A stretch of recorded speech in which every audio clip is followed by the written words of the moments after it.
Hi అండి, welcome to my channel Parvati. సింధూరం తెలుసు కదండి మనకి.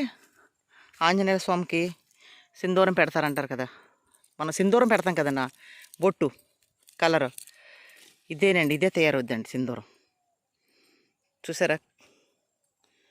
చూసారండి గింజలు. ఇగో గింజలు కనిపిస్తున్నాయి మీకు, చూడండి. ఇదిగండి, దీని నుంచి మెడిసిన్, లిప్స్టిక్ రకరకాలుగా తయారవుతాయటండి. ఇది చాలా వాటికి ఉపయోగిస్తారట ఈ చెట్లు.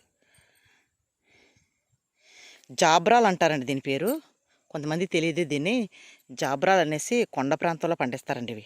ఇవి పింజరకోట కొండ వెళ్ళే దారిలో ఉంటాయన్నమాట. ఉన్నాయండి చెట్లు ఇవి. చూసారా కాయలు, చూసారండి ఎలా కనిపిస్తున్నాయి మనకి. అయిగోండి కాయలు, ఇంకో చూడండి. ఇది చూడండి, ఇక్కడ కాయ చూడండి. ఇంక చూసారు గింజలు, చూసారండి. ఇదిగో చూడండి, మంచి కలర్. ఇంకా ఎండ గురించి మీకు ఎలా కనిపిస్తుంది, ఎండ ఎక్కువగా ఉంది చూడండి. కలర్ ఇదిగోండి, కలర్ చూసారా. జాబ్రాలండి. ఈ చెట్టు పేరు జాబ్రా అండి.